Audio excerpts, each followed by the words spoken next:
Ecatepec de Morelos is one of the 125 municipalities that make up the state of Mexico. Ecatepec is considered the most violent municipality in the state and one of the most dangerous in the country, especially for women. It tops the list of cities with gender-based violence. It is a place forgotten by the authorities, where services such as drinking water and electricity are barely accessible. Most of the inhabitants live in poverty. In this neighborhood lived Juan Carlos Hernandez and his wife, Patricia Martinez Bernal, a couple who would soon appear on the front pages of the media for a terrible reason. Naomi Vitrancelario, 28, went missing on September 6, 2018, in the town of Jardín de Morelos in Ecatepec. She left the house with her 3 daughters as she did every morning, took her 2 older children to elementary school, and then disappeared. Along with her, her youngest daughter Valentina, who was only 2 months old, also vanished. Her neighbor Nancy noticed her absence when she went to pick up her own children from school, but Naomi's daughters were still waiting for their mother. Nancy decided to take the children with her, thinking Naomi was running late or had had an accident, so she headed to Naomi's house. She knocked on the door several times but got no answer. At that point, she decided to call Naomi's family, and they all realized that neither Naomi nor Valentina was with anyone they knew. Her family tried to reach her by calls and text messages, but never received a reply. A few hours later, a missing persons report was filed with the police. Naomi's family felt the police did a poor job, since they did not take the disappearance seriously until the 4th day after the report was filed. They also refused to confirm the abduction of little Valentina because they believed she was safe with her mother. Weeks passed without any news of Naomi or her daughter. Over time, Naomi's relatives got in touch with other families who had experienced a similar story. After talking to them, they realized that the disappearances of women in their area shared many similarities with Naomi's case. 2 particular cases caught their attention: that of Evelina Roches Mattis, missing since July 20, 2018, according to her family. She left her home to buy clothes from an American vendor for herself and her daughter and never returned. And the case of Alet Samantha O'Quinn, missing since April 25, 2018. Alet left her home that day to pick up one of her children from daycare and never arrived. All 3 women were single mothers with young children and had been in contact with a woman who promised to donate or sell them clothes brought from the United States at a low price. Evelina even told her family on the day she disappeared that she was going to meet this woman. Their families passed this information on to the police, and investigators began following this lead to find out what had happened to the 3 young women. After a few weeks, they got answers. The police traced the calls made from the victims' phones and confirmed that all 3 women had been in the same area of Ecatepec on the day they disappeared. They were also able to identify a suspicious house where a couple lived who, according to local residents, worked in the textile business. The house, number 530 on Playa de Tijuana Street in the Jardines de Morelos neighborhood, stood out when the police noticed that one of the victims' phones had been turned on at that location. After weeks of surveillance, authorities learned the couple was planning to move and had already begun packing for their new place, so the police decided to act immediately. On October 4, 2018, the couple was arrested while out walking. The shocking part was that they had a baby stroller with them when they were apprehended, which, upon inspection, contained no baby but a black bag full of human remains. During questioning, the pair revealed that the remains were those they had previously taken to an empty lot near their home. The couple was identified as 38-year-old Juan Carlos Hernandez and 34-year-old Patricia Martinez. Juan Carlos was born in 1985 in Lázaro Cárdenas, Michoacán. He had a very difficult childhood, as his mother abused him from an early age. According to his own account, she dressed him as a girl, humiliated him, and subjected him to physical abuse. He also said his mother led a promiscuous lifestyle, bringing home different men every day. Juan witnessed her activities, as there was only a curtain separating his bed from hers. He also claimed that the woman who looked after him sexually abused him, and that his own mother abused him as well. He expressed hatred for his father, calling him a coward who tolerated everything his mother did. As a child, Juan was humiliated, and as a teenager, he began using illegal substances. He had very poor grades and frequently ran away from school. Once he became an adult, he worked wherever he could, waiter, salesman, garbage collector, but could not hold a job for long, so he decided to join the army. He served in the 2nd Battalion of the Presidential Guard Corps, but did not stay long and eventually deserted. Patricia Martinez Bernal was born in 1980, also in Michoacán. Her family was poor, and her personality was described as submissive and easily manipulated. When she was 6 years old, she was raped by her cousin. Hoping for a better life, she moved to Mexico City. She had a boyfriend, but left him because he was cruel to her. She had to live on the streets and beg for a long time before she found a job. She and Juan Carlos met in 2012 in a bar in the state of Mexico, where Juan Carlos often went. He claimed to be wealthy and boasted of owning many houses and cars. He invited Patricia on a date, and she accepted. He told her he worked as a hitman, and after a few months, they decided to live together. They had 4 children, but instead of the luxurious life Juan Carlos had promised, Patricia found only poverty. He sold scrap metal, clothing, perfume, and food. Patricia said she stayed with Juan Carlos because he was a good man and treated his children well. To the neighbors, they seemed like a normal family, often seen with their children, taking out bags of trash and living quietly. No one knew what really went on inside the house. Their testimony was horrific. They confessed to having killed dozens of women. Juan Carlos said he killed for the first time at age 22.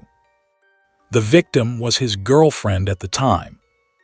Patricia only learned her husband was a murderer a few months into their relationship. She said that in 2012, Juan Carlos posted an ad for a housekeeper.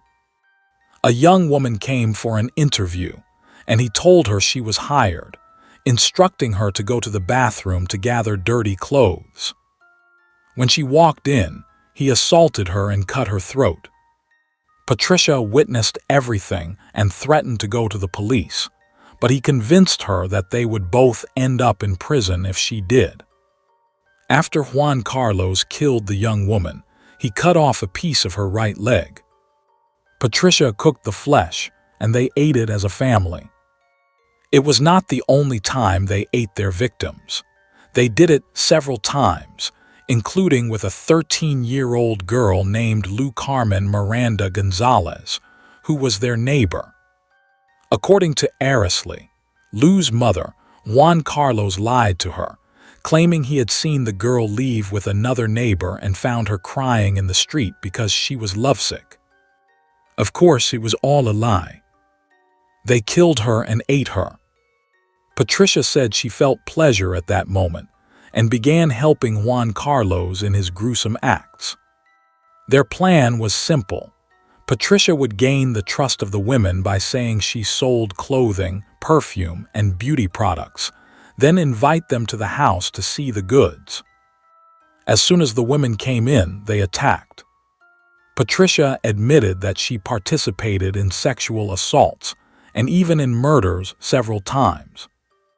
The children were forbidden from going near the freezer where the flesh of the victims was kept. Juan Carlos said he hated women and killed them for having a pretty face, adding that if he got out of prison, he would continue to kill. He said he preferred letting his dogs eat them rather than allow these women to breathe the same air as him. Juan and Patricia claimed they sold their victims' bones to a man nicknamed Bones, who supposedly performed satanic rituals and paid about $26 per skull. They allegedly sold baby Valentina, just 2 months old, for $0 to a couple. The police tracked down this couple, but according to the lawyer, they denied ever buying the baby, saying Patricia had offered them the girl, and they kept her under terrible conditions as a sort of extra human resource. When the police searched the house the couple rented for about $50, they found blood-stained knives, buckets filled with fertilizer, and filthy walls. In an abandoned area near the house, they discovered a hidden cemetery with about 10 identified victims. However, the police believe the number of victims exceeds 20. In custody, Juan Carlos continued to shock everyone when he asked to drink human blood, saying he needed it at least every 3 months. Patricia urged him to cut his fingers and drink his own blood to calm himself down.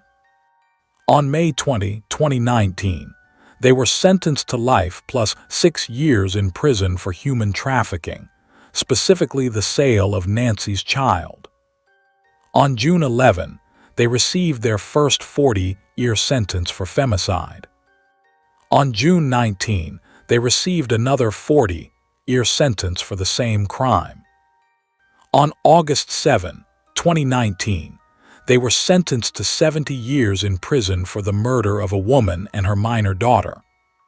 On August 20 of that same year, they received another 40-year sentence for killing another woman. On September 24, they were sentenced to 53 and 40 years for 2 more femicides.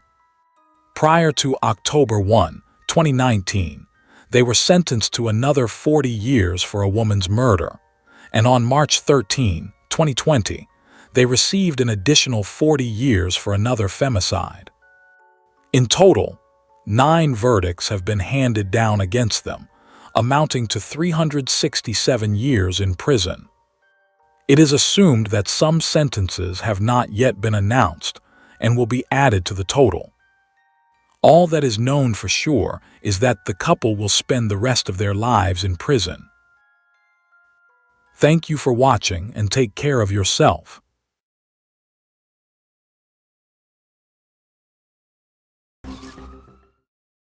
Many murders are related to stalking. According to psychiatrists, this is because the perpetrator takes pleasure in the victim's suffering, which culminates in a violent death. Today, we will talk about such a case that is shocking due to its cold-bloodedness and brutality. Ellen Wake was born in Minneapolis, Minnesota, USA. Her relatives lovingly called her by a nickname Ellie. At the time of the events described, she was 20 years old. She led a fairly quiet life and was very creative. From an early age, she worked on scrapbooking, took dance classes, made products from non-precious metals, and loved music. Sometime after Ellen's birth, the entire Wake family moved to Westchester, Ohio, USA, where she lived with her parents and their house cat. She was very inquisitive and could calmly stain the prettiest dresses in the dirt if something captured her attention. She loved nature. She was a tireless explorer and tried to get to the bottom of things without worrying about small matters like dirty clothes. As she got older, her interests seemed to expand. She tried her hand at growing plants, she sewed hammocks, and when the summer of 2018 approached, She acquired a license as a cosmetologist. She wanted to earn money this way in order to organize her own activities and also make the world a bit more beautiful, as she put it. Everything was going well, but during this time she unexpectedly received an insulting message from an unknown person on social media. It was a fake account. At first, she ignored the incident, thinking it was a bad joke, but the situation began to worsen. Every day, she received similar messages on her social media pages. Each time, she got messages from a different unknown account. Blocking them didn't help. As soon as she removed the intrusive stalker, he appeared again under a different nickname, sometimes on the very same day. This had happened about a year ago, but after several blocks, the situation quickly stabilized, and the suspicious messages stopped. Now the person was no longer backing off. He was using other platforms and devices, so she became genuinely afraid, something she repeatedly told her family. But that was only the beginning. About a month after those incidents started, she received a video on social media showing her in her house, in the kitchen. The man filming her was standing outside, saying nothing, and recorded a few shots of himself undressing and touching himself. It was now obvious that the situation was out of control. What looked like trolling on the internet now seemed truly dangerous. The inappropriate man clearly knew where his victim lived. Ellen was scared and called the police. She repeatedly told her friend Hannah about these events. Hannah was worried and believed that something bad could happen to Ellen. She insisted on going to the police because only they would be able to protect her. Ellen went to the police station and filed a report. She described the situation, showed pictures and some of the messages she had received, as well as the very frightening video that caught her off guard. The investigators tried to find out whether the victim might have known her stalker. She only had a suspicion. She said that one of the accounts from which threats had been sent was called Mickey. The name itself meant nothing to her, but some time ago she had a boyfriend named Michael. They had separated in an argument, but Ellen knew that he had no good reason for such harassment. Everything had ended a year ago. He hadn't written to her for a long time, had probably forgotten about it, and moved on with his life. In any case, such behavior made no sense. In the end, the police suggested that she take a self-defense course and avoid leaving her house at night. Although she hoped for help, the authorities seemed little concerned about the situation. After a second call, it became apparent that the unknown man's behavior did not bother the police, since he had not broken any law and they were therefore unable to help. Ellen took the officer's advice seriously and enrolled in a self-defense course with her mother. Naturally, this had no effect on the perpetrator's behavior. The harassment and threats continued almost daily. At the same time, the investigators were unable to figure out where the messages came from. According to the officers, a fairly sophisticated encryption system was being used. The perpetrator was obviously concerned about covering his tracks. Of course, there are ways to bypass encryption, but that takes quite some time.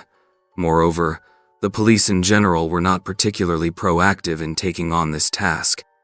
When Ellen realized this, she felt left to fend for herself. The defenseless young woman hoped it would all end, but her fears were overwhelming her. Unfortunately, the situation did not improve. The intensity of the harassment only increased. Within a week after she contacted the police, the stalker appeared outside her home twice. Ellen's mother even noticed him both times. She went outside, checked around the house, but couldn't find anything. The police also came but had no success. The psychological pressure was having its effect on Ellen. After all these incidents, she became afraid to stay in the house alone. Friends visited her often and slept in her room so that she could at least get some rest now and then. The stalker obviously had no trouble accessing her house but left no traces. During this time, Ellen was on the verge of a nervous breakdown, constantly depressed and unable to sleep properly. All that occupied her thoughts were self-defense classes and security.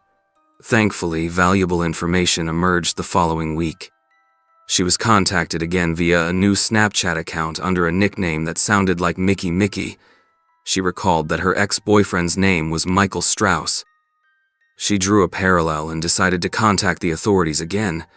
The disappointment was boundless, because the same officer dismissed what was happening once more. In his opinion, the police had more important things to do than chase after her ex-boyfriends. At that time, Ellen had started dating this Michael when she was only 17 years old. The couple shared a love of art, music, and partying. To Ellen's surprise, the relationship quickly deteriorated because the young man behaved in a very manipulative and aggressive manner. In addition, he demanded some kind of role play during intimacy, which she was not ready for. She had already heard a lot about manipulators and soon realized who she was dealing with. About a month into the relationship, Ellen decided to break up before it was too late. Predictably, Michael took this news badly, revealing his nasty side in all its glory. He came across as threatening. Ellen then changed her phone number after a few unpleasant messages, and everything went silent. She never heard from him again. 2 years later, Ellen was chatting with her friend Nate. They wanted to spend time together, but she was afraid to leave the house at night. Nate offered to come over and stay with her. He said he had decided not to bring his phone and would knock on the door so she could let him in. For a moment, it looked like Ellen had changed her mind and wanted to be alone, but she was still suspicious because of her stalker. Nate explained that he could protect her, which finally convinced her that his visit was necessary. She seemed exhausted and tired, wanting to go to bed. That day, there were no friends in her house, unlike the previous months. She walked around the house, locked the doors, and secured the windows, which had become her daily routine to feel at least somewhat safe and calm enough to fall asleep. She had no idea, however, that she was not really talking to Nate, but rather to another fake account that perfectly copied her friend. After that, Ellen disappeared from everyone's radar. Her family could no longer reach her. Her mother panicked and immediately turned to the police after her daughter went missing, sure that the stalker who had been harassing Ellen for months was responsible. Her car was still parked in front of the house, suggesting she hadn't used it on the day she disappeared. She wasn't in the house, and there was no sign of her.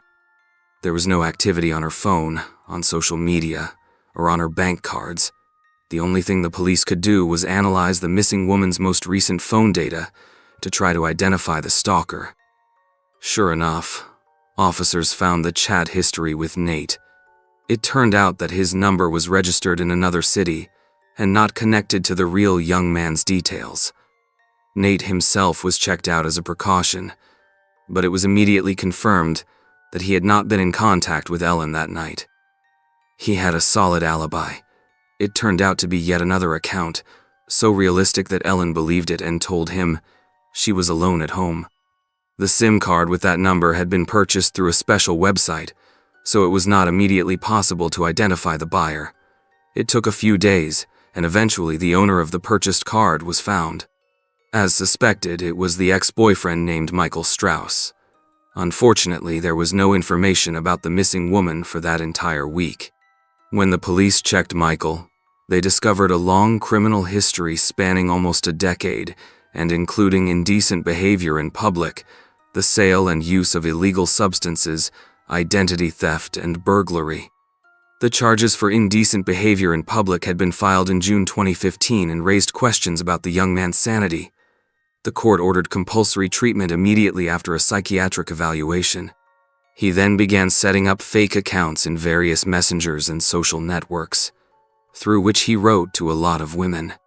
All of them were from his hometown, which was also where the most recent number was registered, the number Michael had used to contact Ellen that fateful night. That number was deactivated the same night Ellen disappeared. On the 4th of August, nearly a month after Ellen's disappearance, her body was found in a field near the city. It was discovered at the roadside in Butler County, a few kilometers from her community. The police were certain it was the body of the stalking victim. The degree of decomposition was horrifying, making the forensic examination more difficult. The body was found on the side of the road, wrapped in a blanket taped shut on the outside. A plastic bag covered the deceased's head, which was likely the murder weapon. The forensic pathologist had a great deal of work to do.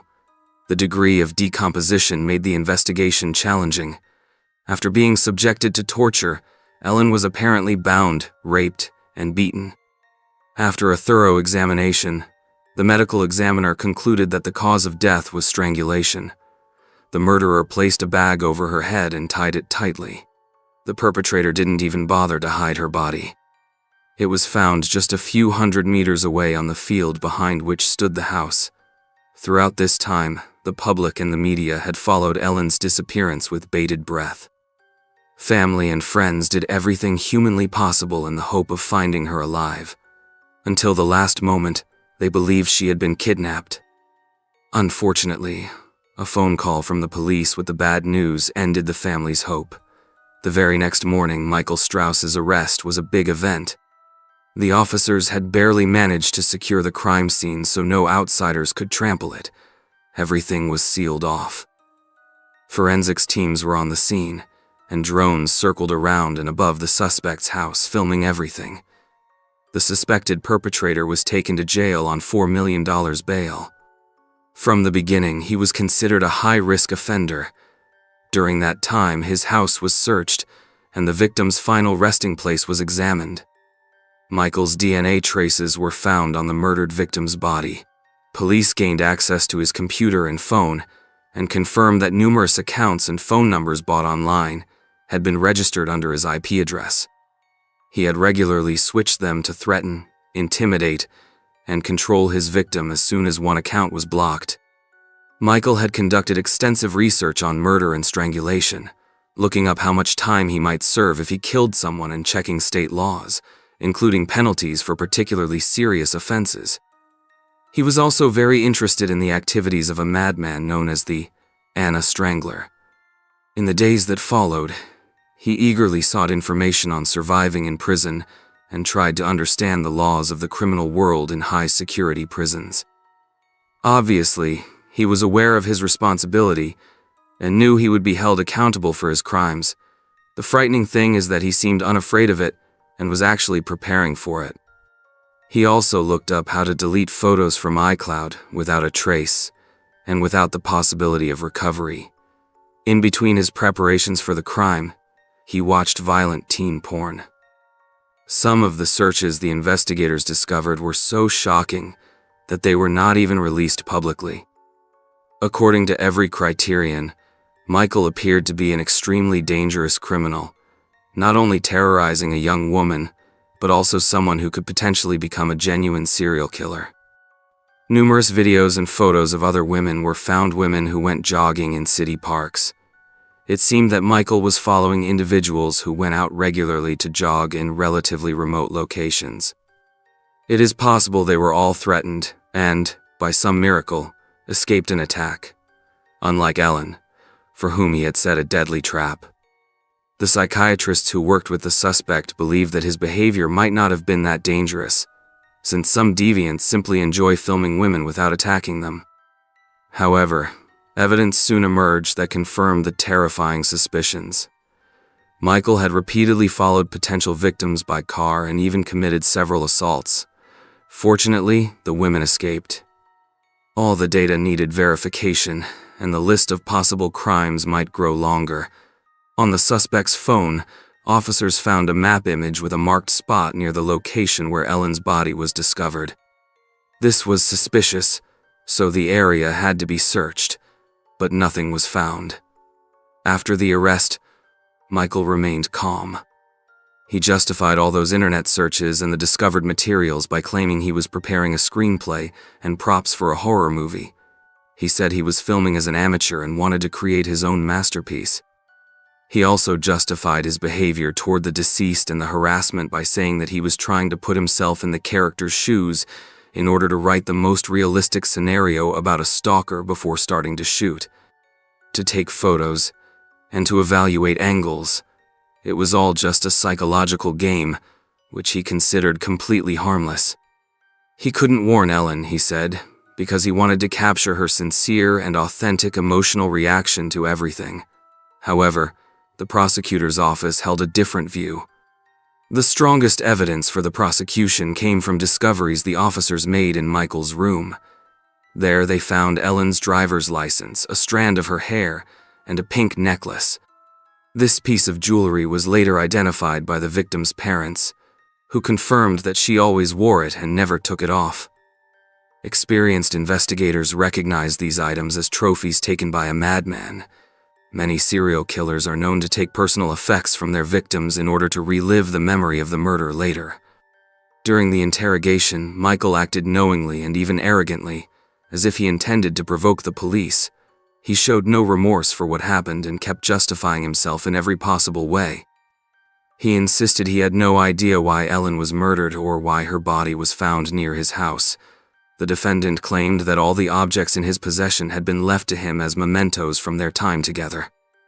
Of course, that was untrue because Ellen never removed her necklace, nor could he have taken her driver's license. Fortunately, the suspect gradually broke down under pressure from experienced investigators. After hours of questioning, Michael changed his story and admitted it was an accident.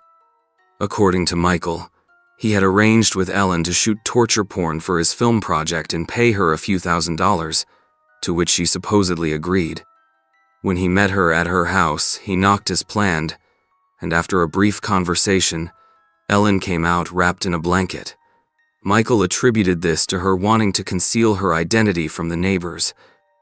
The two then went to Michael's house, where he began filming. They went into the basement where he handcuffed, raped, and tortured her. At the moment of strangulation, Ellen allegedly suffocated accidentally and died with a bag over her head. According to him, he didn't notice in time that she was dying. He kept insisting the shoot was consensual.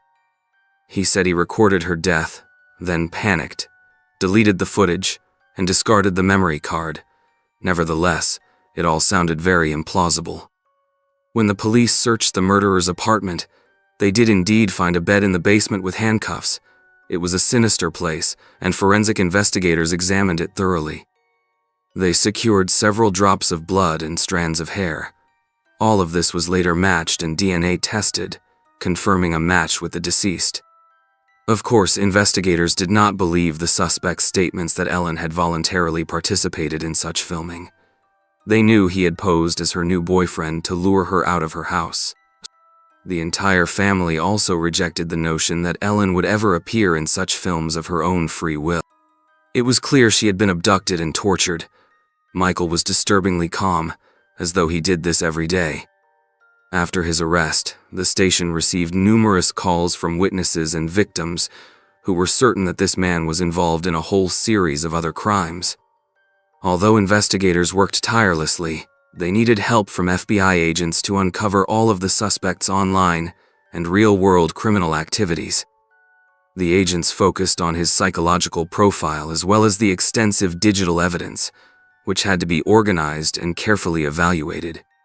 Ultimately, Michael faced 9 counts of aggravated murder, 3 counts of tampering with evidence, theft, and abuse of a corpse.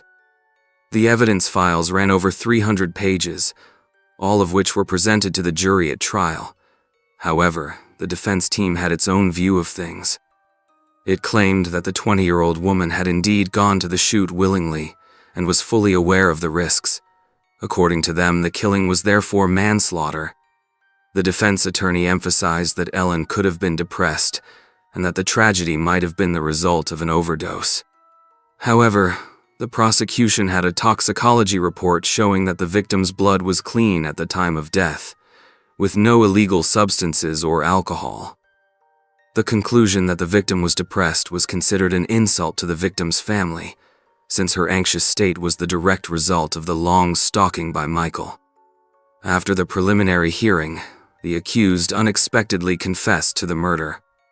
This was a great relief to the victim's family, because it meant the trial wouldn't drag on and they would no longer have to hear all the details of their daughter's death. Unfortunately, the guilty plea also meant the perpetrator would receive a milder sentence. At least 6 of the initial counts were dropped as part of the plea deal. During sentencing, Strauss addressed the victim's family. He apologized profusely and expressed remorse, saying, "Please believe me with all my heart that I never wanted to harm anyone."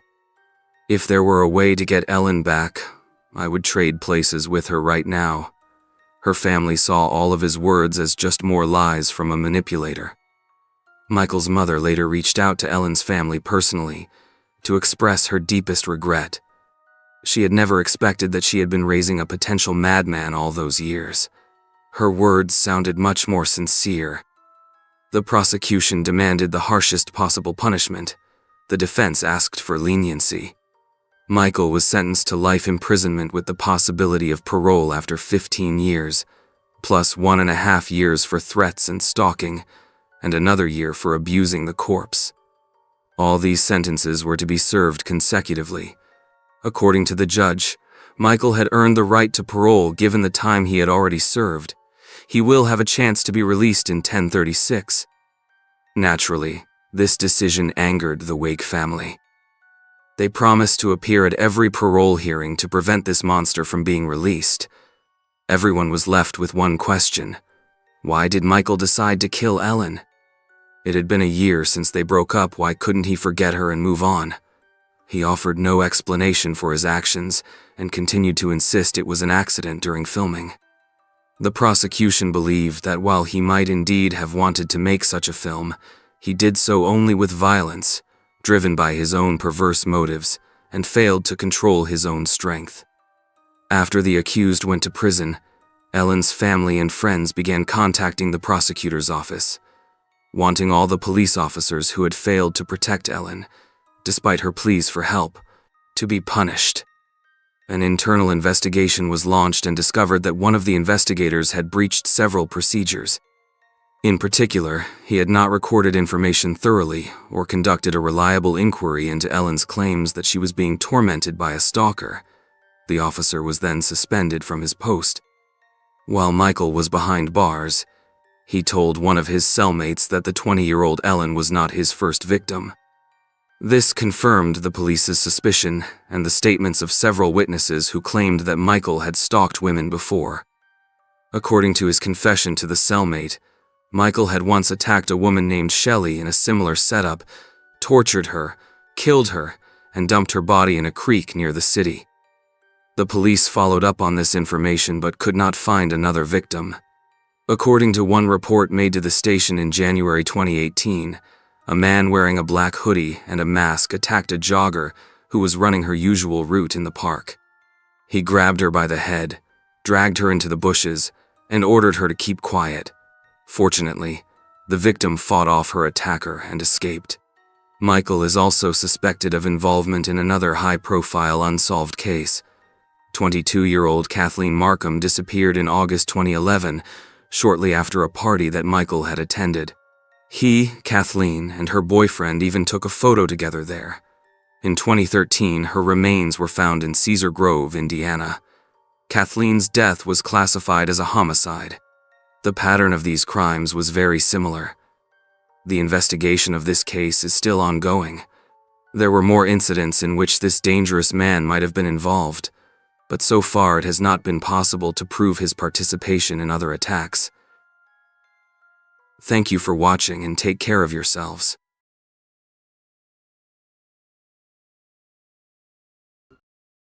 The tragedy occurred when 8-year-old Sarah Lynn Paulson was out riding her bicycle and was attacked by an unknown man at an unexpected moment.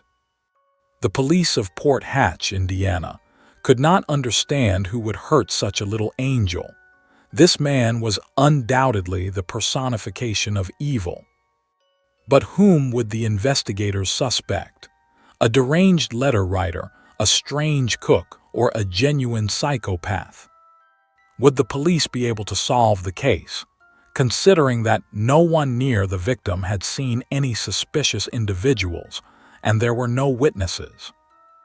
Then, clues led the police to a resident of their town who was hiding terrible secrets, and at that moment, it became clear to the officers that they were dealing with the worst maniac in Indiana's history. At first glance, the quiet Midwestern town of Port Hatch, Indiana, seems sleepy, but the residents work hard in the steel mills and look forward each year to the opening of the fair.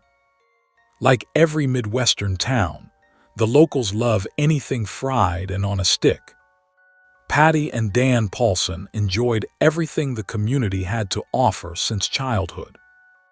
The couple had 3 children and a beautiful house on Central Avenue, where they provided a wonderful environment for their little ones. Dan Paul was often away on business while Patty took care of business at the factory.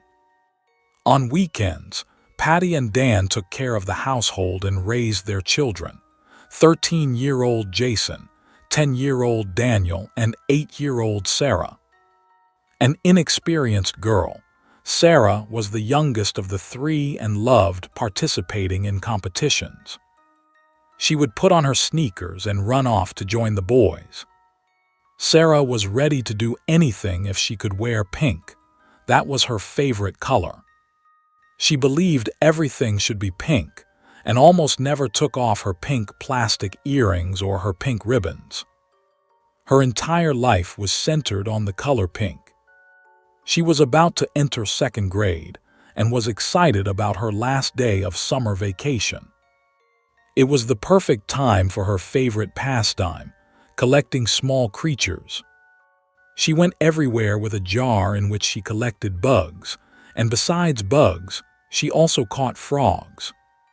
Her favorite hunting spot was a small park across the street from the house, right next to the church, a perfect place to play. But on August 22, 1995, a terrible family tragedy took place in that little corner of paradise. Terry Swickard, a police officer in Port Hatch, had been on the force for 20 years and was prepared for anything. Even as a young man, he was interested in police work because he primarily wanted to help people. On August 22, 1995, around 12:30 p.m., Swickard's lunch break was interrupted by a serious message over the radio. A woman walking her dog had stumbled upon a dead body near a church. Terry wondered whether it was a natural death or something suspicious. 2 minutes later, when he arrived at the scene, the fire department had already cordoned off the church parking lot, and they were the ones who told Terry the terrible news. The victim was a little girl. In that moment, he thought this might be the most horrific case of his career. The sight was horrifying. A small girl lay face down on the ground wearing a swimsuit, with her bottom piece pulled down her left thigh. Everything pointed to a sexual assault, but the investigators still did not know how she had been killed. While the firefighters continued to secure the crime scene, Swickard tried to identify the victim. He obtained a description of what she was wearing and her approximate age, then began searching houses in the neighborhood. A few minutes later, he was approached by Patty Paulson, whose daughter Sarah had been out on her bicycle an hour earlier and was now missing. She said she couldn't find her daughter. Terry asked what she looked like, and when Patty described Sarah, he took her aside and said, "I believe your daughter has been found." At that moment, Patty felt the ground open beneath her. In tears, she told him that she had left Sarah that morning with her best babysitter, her older brother Jason, before going to work. It was by no means the first time this had happened, and Jason had allowed Sarah, without hesitation, to go to her favorite spot. She rode her bicycle near the church like she always did. Patty added that, when she came home from work, she didn't expect anything unusual. She had seen people near the church, but never imagined Sarah might be in danger. In an instant, the sunny, beautiful day that had started so well turned into the worst nightmare. The attack on an innocent child in broad daylight shocked everyone, and they all asked themselves who had done it and why. The Port Hatch police had to answer those questions in order to bring justice to the suffering family.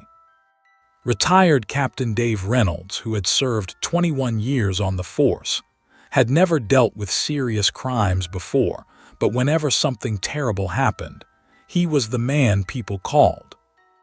The tragedy that befell little Sarah during his shift struck Reynolds straight to the heart.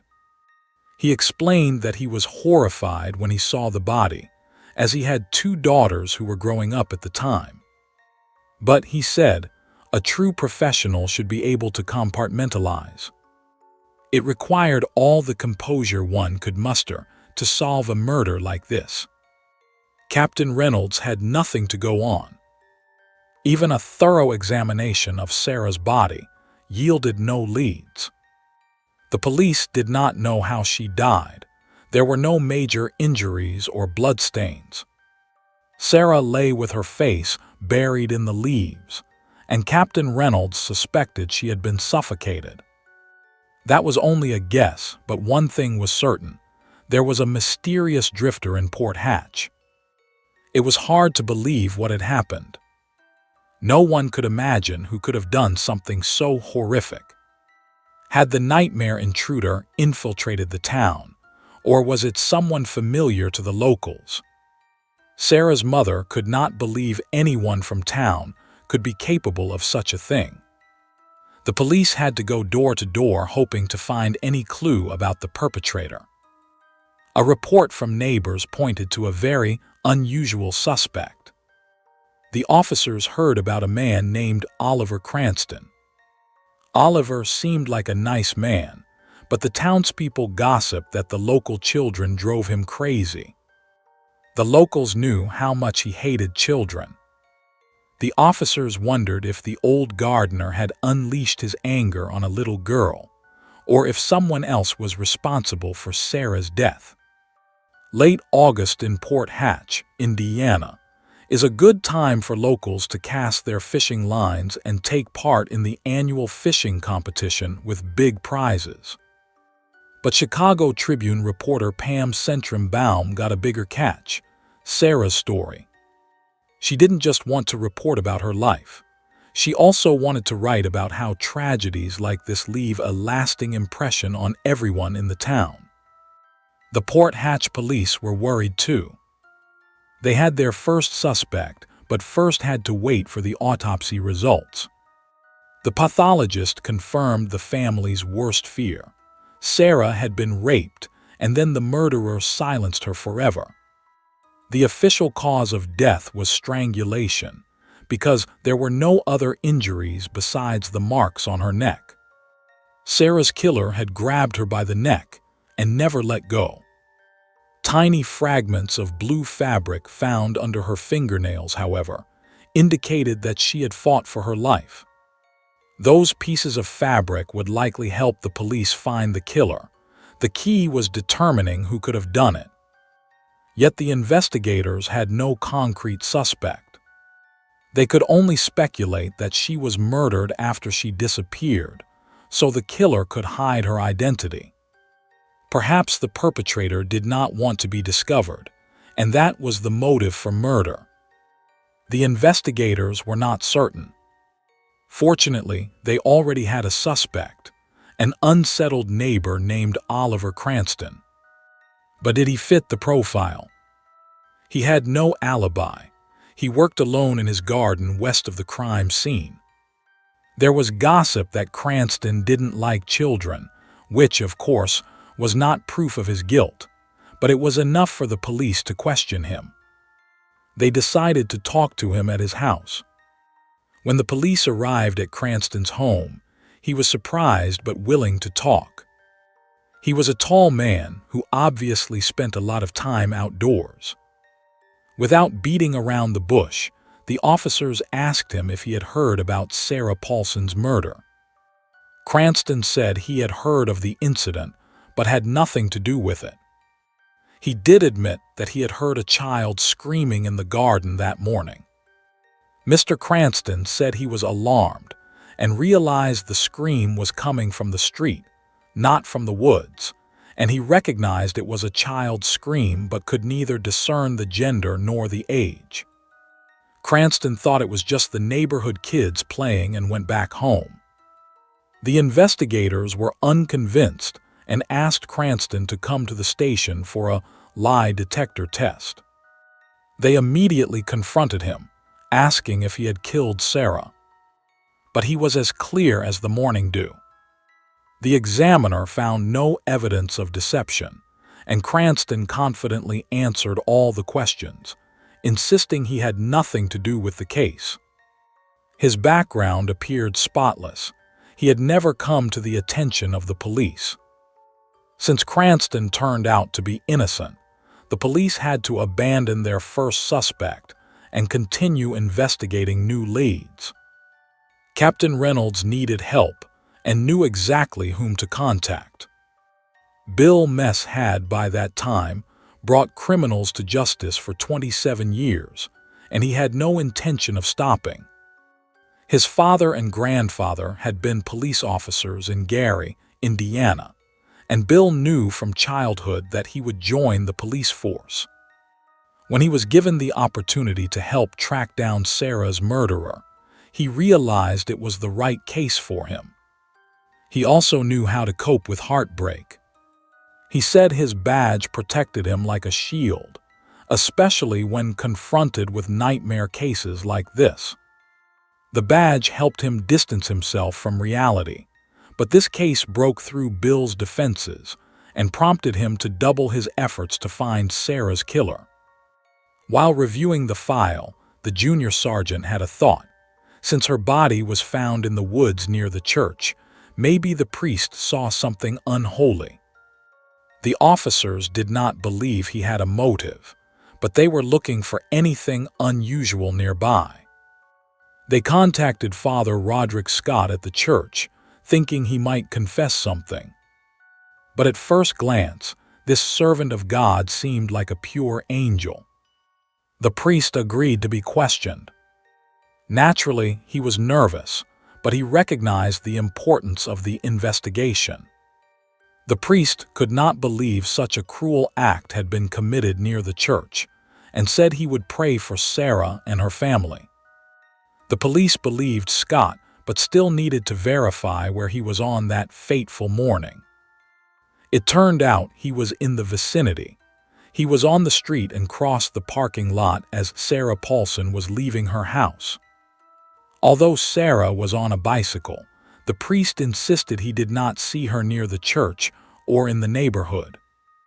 By the time Sarah was killed, he may already have been in God's house. Several women who worked at the church confirmed he was there, and a police check found that the priest was clean. He was removed from the list of suspects. The investigators turned their attention back to Sarah's neighbors. Since there had been a rape, they would rely on the usual method, checking the list of local sex offenders. The results were surprising. The investigators had not realized how many perverts lived in their neighborhood, and there were far more than they had expected. They knew it would take a very long time to question each person, but they planned to speak with them all in the hope of finding the one who had taken Sarah's life. Before the police could start this investigation, they received a call from the manager of a diner near the crime scene. She advised the officers to watch out for a very strange employee. She reported that Eugene Victor Britt had squirted water at other employees in the kitchen during a break, and at around 11 a.m., he had been sent home. She said Eugene had been aggressive and harassed female employees. What bothered her most was that he had left work about an hour before Sarah Paulson's body was discovered. His punch card showed he had clocked out at 11:02 a.m. that day. What if this violent man had gone to the church and quickly disposed of the victim there? The city of Port Hatch in the state of Indiana lies on the shores of mighty Lake Michigan, which is why it is called the City on the Edge. That name took on a whole new meaning when a murderer seized control of the place. More than 2 weeks after Sarah Paulson's death, everyone's nerves were on edge because the perpetrator was still at large. Perhaps it was a resident of the town, or perhaps just a traveler passing through. Reynolds and his team realized that the only way to calm people's fears was to find Sarah's killer at all costs. The town's residents acted as though they expected the police to solve the case soon, putting the investigators under great pressure. Fortunately, Reynolds had a suspect, the restaurant worker, Eugene Britt. It seemed it was time to pin him down. Additionally, Britt's boss had noticed something important. When she sent him home, he was headed exactly toward the place Sarah was murdered, at exactly the same time, and with a bicycle. Before the police called him in for questioning, they checked his background and discovered that Eugene was no ordinary person. He had previous convictions for rape and robbery, so the investigators had to find out more about him. After delving into Britt's past, they discovered that he had been in prison 2 years earlier for raping a 16-year-old girl. The attack on her also took place in broad daylight in a park area. This story heightened the investigators' suspicions. When they brought Britt to the station, he was visibly upset. During questioning, he was defiant, claiming the police were harassing him because of his criminal record. From the start, he tried to defend himself, but the police were not gentle and immediately asked if he had heard of Sarah Paulson's murder. Britt said he knew nothing. But when he realized the police knew from his boss which way he had gone, he changed his statement. The man was foaming at the mouth, trying to prove that after leaving the diner, he had biked north instead of south, and thus could not have been where the murder took place. Was he telling the truth or lying? The police devised a plan. Since they strongly suspected Britt, they decided not to offer him a polygraph test. A lie detector often helps investigators in cases like this, but Eugene was such a serious suspect, and in the investigators' experience, ex-convicts are rarely willing to be tested. They decided instead to visit Eugene's sister Eva, with whom he was living, to see if she knew what her brother had been doing on the day Sarah died. But Eva was no more cooperative than her brother. Because they lacked a search warrant, the police had to leave. There was nothing linking Britt to the murder, so the investigators had to release him. They had no evidence against him. They kept investigating, trying to find something if they could. About 1,000 tips came in to the police. Everyone who knew anything called. Reynolds felt sure they would succeed, but despite the many calls, there were no witnesses and no solid leads, and the case began to stall. Patty and her husband started worrying whether the police would ever find the killer, whether they would catch him before winter. Still, they pushed aside their doubts and kept faith that the officers knew what they were doing and would find the murderer. Then Reynolds received an incredible tip. A producer at a Chicago radio station called the Port Hatch Police, informing them that Harvey Wagner had left a voicemail message claiming that he had killed a little girl from Port Hatch. The call shocked Reynolds, since people rarely confess to a murder out of the blue. But it was a serious matter that had to be followed up. Staff Sergeant Bill Marsig viewed the confession with mixed feelings, but his experience told him it was too early to celebrate. At first, you feel hopeful and relieved that the murderer has been caught, but then you realize it might be too good to be true. The caller was brazen enough to provide both his name and address. The Chicago police arrested him while Captain Reynolds drove 45 minutes to question him. Wagner held nothing back and provided important information. He confessed to Sarah Paulson's murder, describing in detail how, where, and when it happened. The police did not know what to think, but they asked him to clarify some things. Harvey said he had taken a bus from Chicago to Port Hatch, gone into a park, seen a girl on a bicycle and killed her. However, his story did not match reality. First, he said he got off at the train station, which was strange because Port Hatch has no train station. Also, Sarah was not playing in the park that day. Despite these inconsistencies, investigators decided to pursue the matter. Wagner claimed the girl had been with two friends and that he had heard a racist remark, lost his temper, strangled her, and run away. Harvey was calm and seemed to tell the truth, but his story did not match the facts.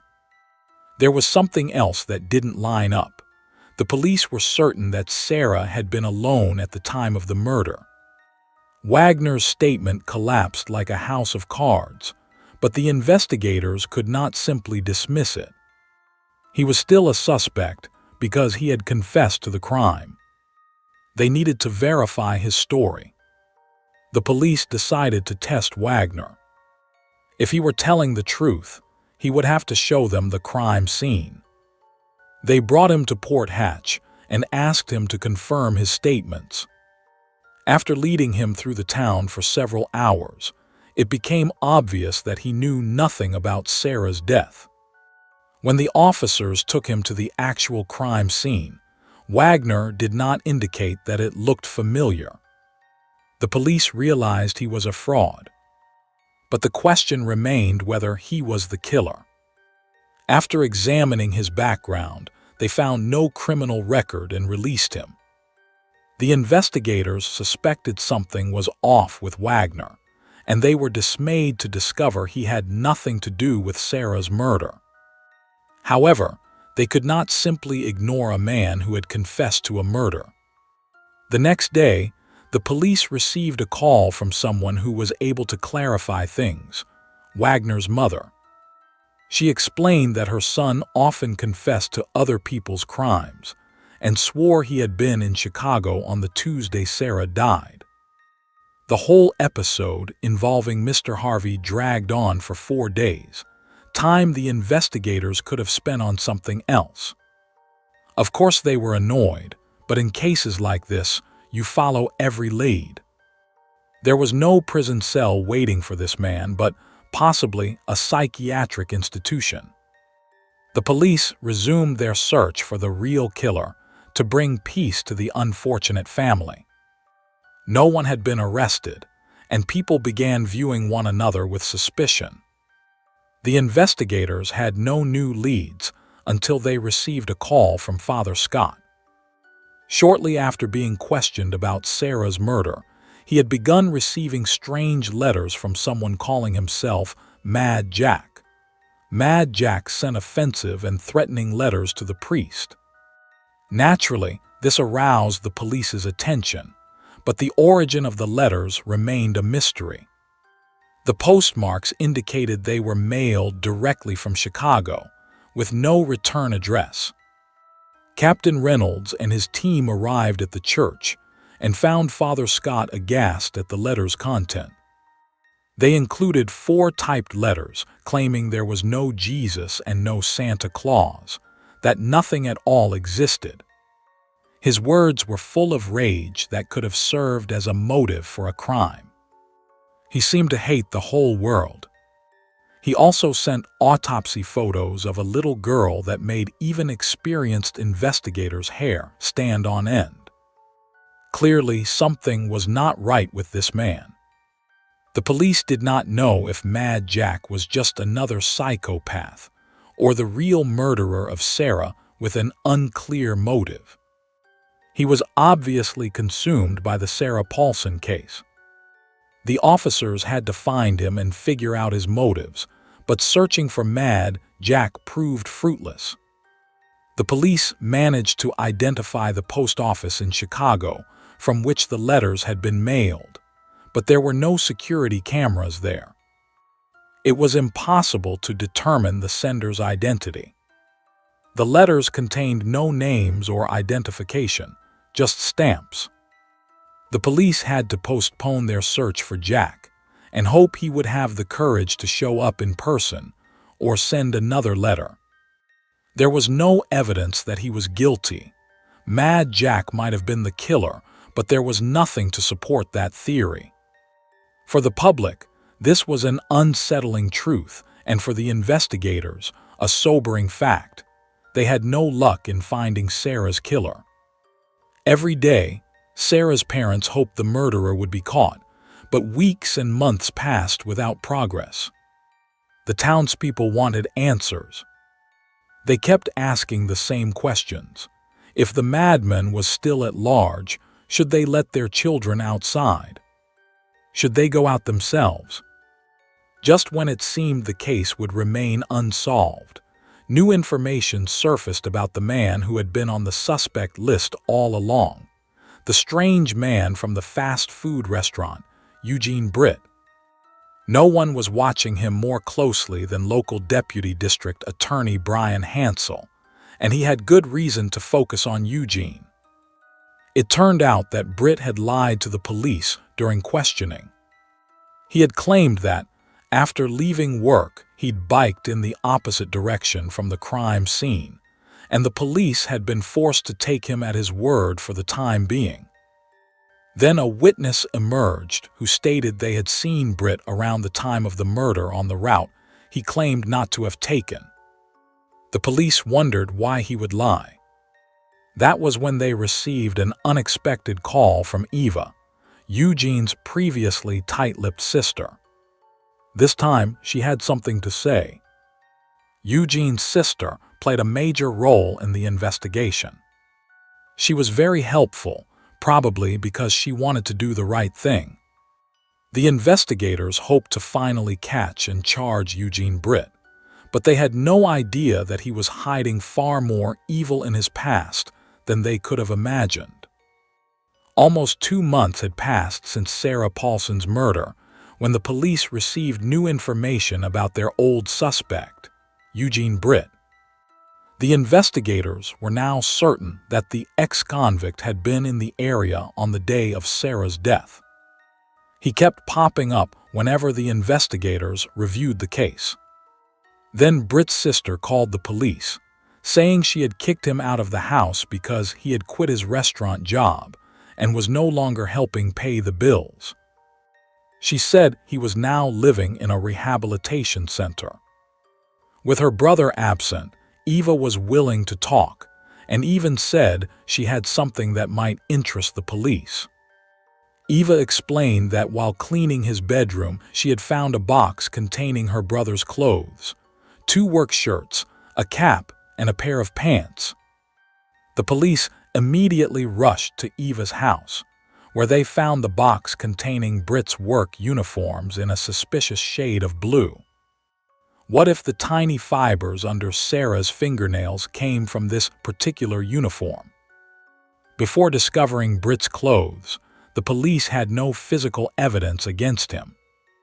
In the first police questioning, Britt had not worn his work clothes, but now they had his uniform in their possession, and investigators were certain he was the perpetrator. Lab tests confirmed that the fabric matched the fibers under Sarah's nails. The police now had all they needed for a conviction. They didn't need to search any longer. Britt was exactly where his sister said he would be, in a rehabilitation center. When Eugene saw the police, he was dumbfounded, insisting he had nothing to do with Sarah's murder. But upon hearing about the evidence they had found, he broke down and confessed. He didn't want to talk about it in detail, only saying that he had killed the little girl in Port Hatch and that it was Sarah Paulson. Then Britt did the unthinkable. He confessed to 9 more murders. Eugene recounted several unsolved homicides in Gary. Most of the victims had been raped as well. At that point, the investigators realized they were dealing with the worst maniac in Indiana's history. The news was shocking.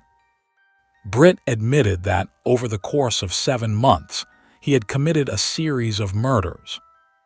He bragged about his victims, 1 man and 8 women of various backgrounds and ages. He said he had hunted for victims in Gary, and only Sarah Paulson had been found in Port Hatch. On November 2, 1995, Eugene Britt was arrested for the murder of Sarah Paulson. He was charged with first-degree murder and rape and sentenced to 245 years in prison plus life. The police officers were glad they had caught him. They had done everything in their power and finally succeeded in apprehending the serial killer. Their victory brought relief to the Port Hatch police, but the greatest relief was for Sarah's family. Her mother, Patty, has a unique perspective on the event. She believes that it was Sarah's destiny, that Sarah was the one who put him behind bars and ensured that justice was served. Based on Britt's confession and the evidence, investigators could guess what happened to Sarah that day. Everything started when Britt left work and crossed paths with the girl. He possibly exchanged a few words with her, then attacked. The hatred he had bottled up was unleashed. He lifted her and the bike, carried them about 20 meters, tossed the bike aside, raped and killed Sarah Paulson. She fought desperately, but how could fragile Sarah overcome a man 3 times her size? It was the last day of summer vacation. The next day, Sarah would have been in school. Such a small detail might have completely altered her fate. People missed seeing Sarah Paulson riding her bike everywhere, but the town's residents and her family found a way to honor the memory of the little mischief maker. Neighbors planted a tree and placed a memorial next to the church, and the nearby park was named in her honor. Thank you for watching and take care of yourselves.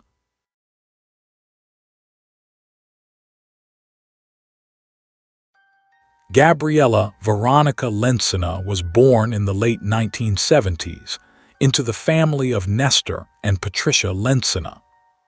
She was born in the province of Córdoba, located in the central region of Argentina. She grew up with 2 sisters and had a fairly happy childhood. At the age of 20, Gabriella met Gustavo Fernandez. In the mid-1990s, they had a son, Franco, and then a daughter, Patricia Inés. It is reported that the children took their mother's surname because the father was not involved in their upbringing. The marriage ended in divorce. Gabriella was left alone and looked for a man who would be a reliable support to her. The search did not last long, and soon she married Walter Luna. He took loving care of her children and always treated them as if they were his own. Later, the couple had 4 more children: Maximiliano, Sofia, Mailna, and Juliana. Raising 6 children proved to be very serious and responsible, especially as they grew older, and Gabriella decided to become a housewife in order to devote herself to her children. The large family moved to a country house near Walter's workplace. In 2014, Gabriella met a man named Christian Sebastian Vidla from Córdoba. A relationship developed between the two, which they carefully kept hidden from her husband.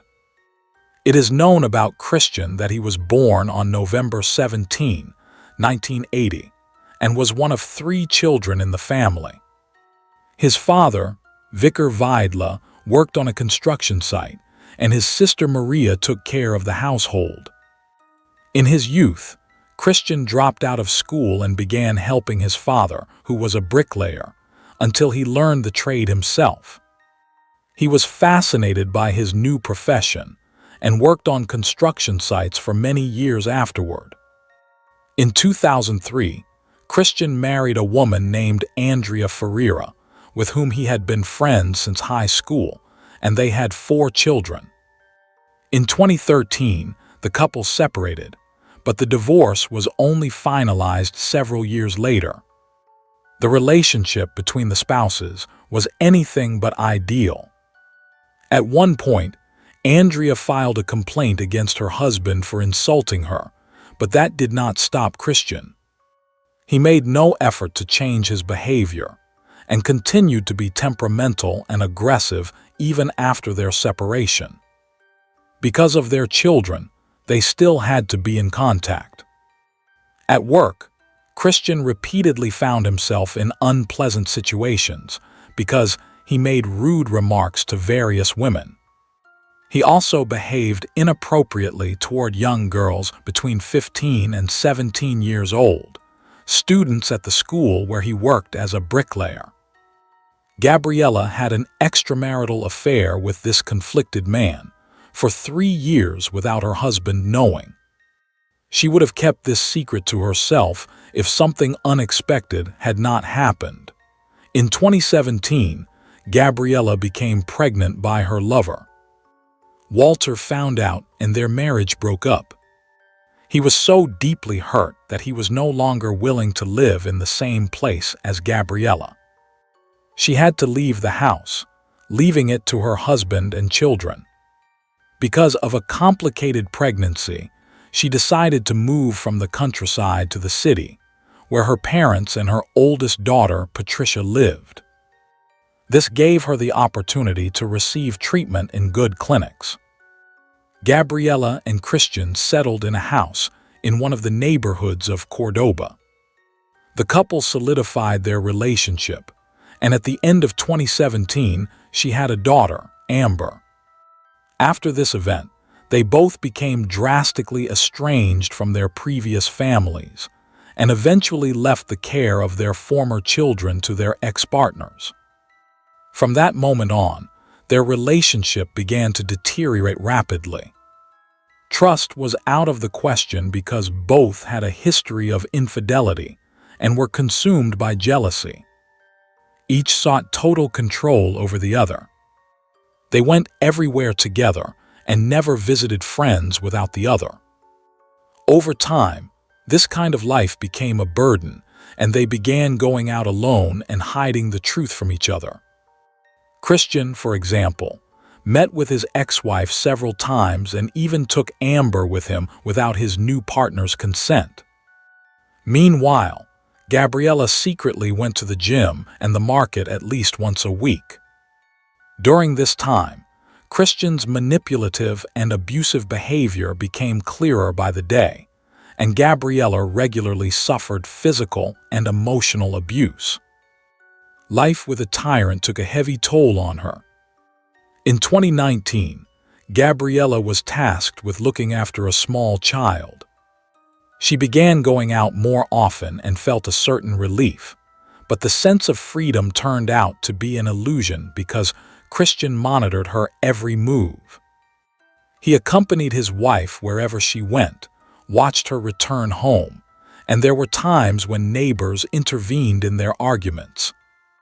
On several occasions, they called the police, but their attempts to help with the couple's quarrels were fruitless because Gabriella always defended Christian. She was annoyed by the intrusive people who tried to help her, assuring them that nothing was wrong and that everything was fine. Because of this attitude, the neighbors no longer reacted to the couple's arguments and scandals. Even the daughter, who was the only one aware of the situation, could not convince her mother to change her mind. On November 26, 2020, neighbors turned to Patricia to report another instance of Christian's violence against Gabriella. She immediately filed an anonymous report with the police. The officer's visit to the couple's home went as usual. On December 26, 2020, exactly 1 month after the daughter's attempt to help, a tragedy occurred. That Sunday, around 8:00 p.m., neighbors heard screams coming from the couple's house, but this time they sounded different, desperate cries. The person making them was in severe pain. They were so loud that local residents felt compelled to call the police. At the same time, Christian phoned Patricia, asking her to come over. Later, in an interview with the media, she said that at the time of the call, she heard her mother's screams of pain in the background, but did not know what she could do. Christian's voice was calm and steady. Patricia arrived immediately, and the neighbors called the police. The officers were met with a terrible sight. Gabriella had suffered many deep burns. Her entire body was covered in wounds. Christian wrapped wet towels around her to try to ease the pain a little. Her only witness was little Amber at her side. Despite the severity of her injuries, Gabriella defended Christian as always. With her last strength, she told the police officers and medical personnel that there had been an accident in the house and that her husband was not to blame. When Patricia arrived at the scene, the doctors had already convinced Gabriella to go to the hospital. She was lying on a stretcher in the ambulance, and Christian was sitting next to her with little Amber. When he saw Patricia pull up in front of the house, he became enraged, insulted her, and told her to leave, reminding her that she was not welcome there. All of this seemed illogical to her, as Christian himself had contacted her by phone and asked her to come. Feeling insulted, Patricia responded dismissively and accused him of burning her mother. Gabriella, who could barely put a sentence together at this point, asked Patricia to take her 4-year-old Amber with her, but the father flatly refused to hand over the child. The police intervened and instructed him to give the girl into her older sister's care. As the ambulance drove to the burns unit at the hospital in Cordoba, taking Gabriella for urgent treatment, Patricia used the opportunity to be alone with Amber and ask her what had happened. The little girl's words confirmed Patricia's worst fears. Amber said that when her mother lit a cigarette, her father poured liquid from a bottle over it, and then everything caught fire.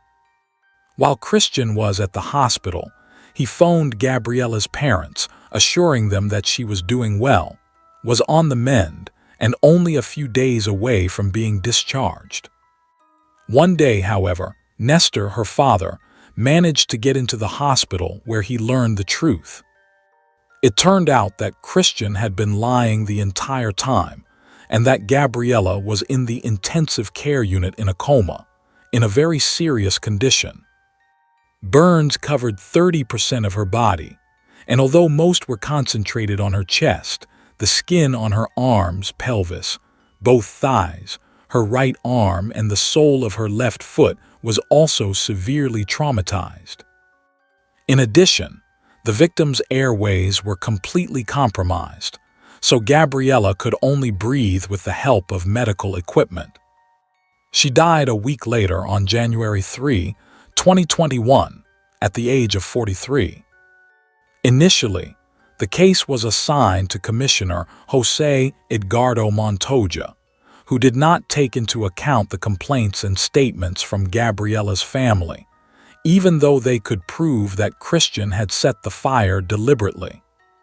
Jose classified the incident as a simple household accident and instructed his subordinates not to investigate the matter or forward it to the judicial authorities.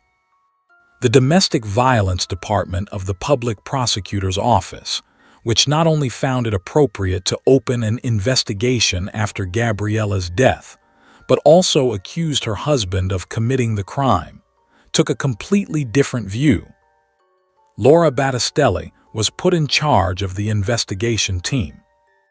Although the incident was initially classified as a suicide attempt by Gabriella, because Christian stated this to the emergency services, the Domestic Violence Department of the prosecutor's office looked into the complaints made by the deceased's relatives before and after the incident.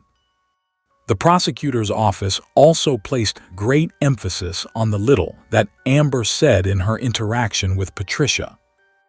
In addition, statements were obtained from neighbors and relatives who testified that Gabriella was clearly being abused by her husband. Meanwhile, Christian, who had been granted custody of Amber and had thus alienated her from her siblings and grandparents, realized he was under suspicion. Accompanied by several unknown individuals, he hurried back to the house and removed all his belongings so he could leave before the investigators arrived. He did not get far. Prosecutor Bettina Croppi concluded that Gabriella's death was the result of a deliberate attack and therefore classified the act as murder. She immediately demanded the formal arrest of 40-year-old Christian on January 6, 2021, one day after he broke into his own apartment. Christian was arrested and taken to a prison in Cordoba, where he was held until the investigation was completed and the trial began. In his first interrogation, the man described his version of events in detail. He stated that he and his wife had to go to her mother's house that day to buy meat because their refrigerator was broken and could not store food for more than a few hours.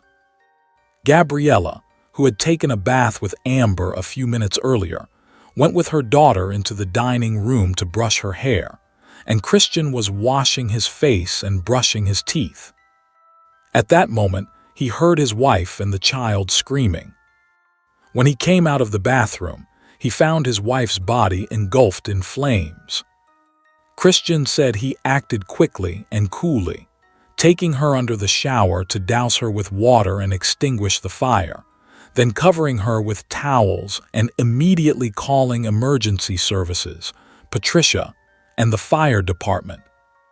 Because the suspect presented Gabriella's injuries as self-inflicted or a suicide attempt, the police officers who arrived at the scene could not disprove it at that moment. They searched the house and took the owner's word for it.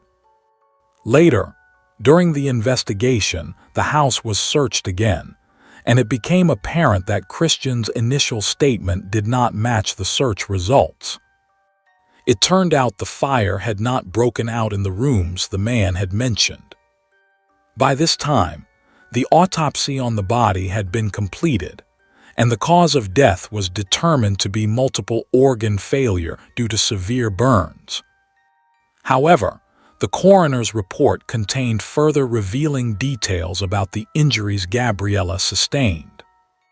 Investigators established that these injuries could not have been inflicted if events had unfolded as Christian described. Forensic evidence showed that it would have been impossible for the cigarette Gabriella was supposedly smoking to have caused the fire through superficial contact with the alcohol bottle. The investigation therefore concluded that the combination of fire and flammable substances was the result of deliberate human action. Despite this evidence, the investigation continued. Patricia's statements showed that her mother's relationship with Christian was very tense. About a year earlier, Gabriella had told her daughter that she was being abused by her husband, but she asked her not to get involved because she wanted to handle the matter herself. She also told her daughter that she would have to look after Amber if something happened to her. Patricia told the media that what worried her the most were her mother's words that her relationship with Christian could end in the death of one of them. After gathering evidence and indications, the trial against Christian Vidla for murder and gender-based violence against his wife and the mother of his youngest daughter began on August 8, 2022. During the first hearing, Nestor Lencina, Gabriella's father, one of her sisters, and her daughter Patricia spoke. They all agreed that what happened caused tremendous suffering and pain for the family.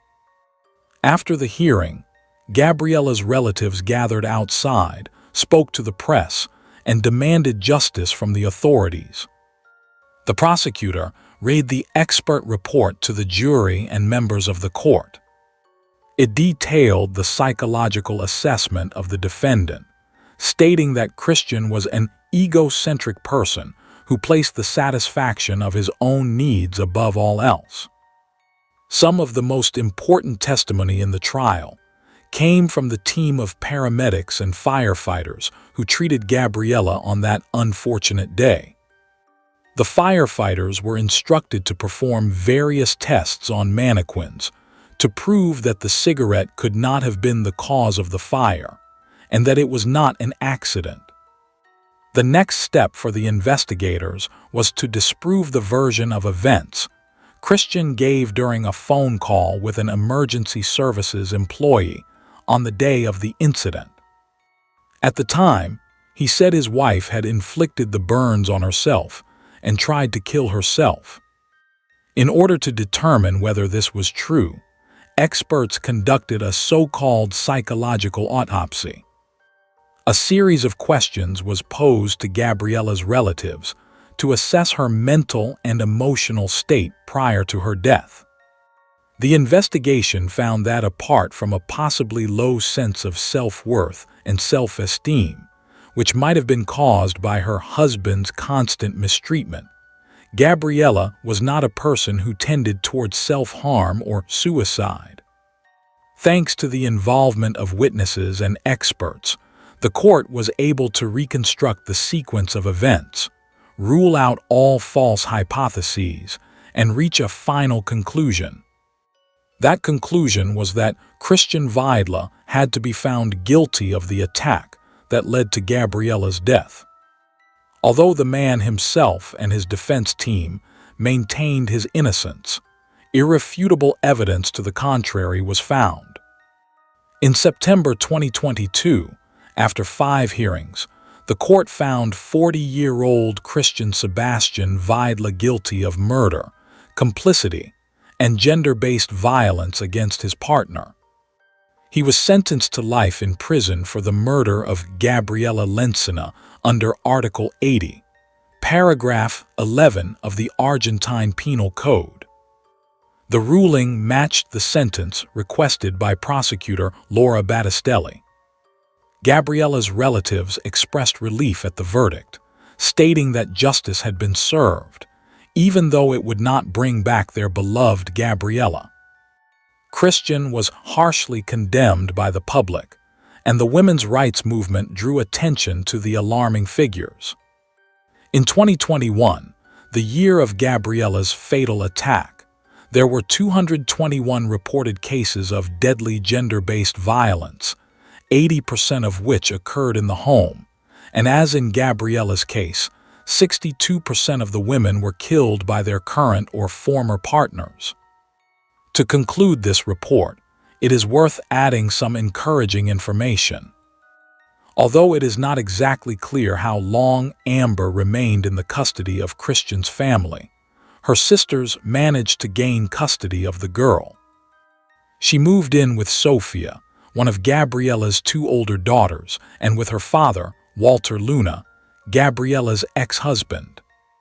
He proved to be a reliable man and a responsible father. The family decided that Amber needed psychiatric help, which was to be initiated as soon as possible so the girl could process her memories. They sought help from professionals to do everything possible so that the little girl's life could once again be colorful and happy. Thank you for watching and take care of yourselves.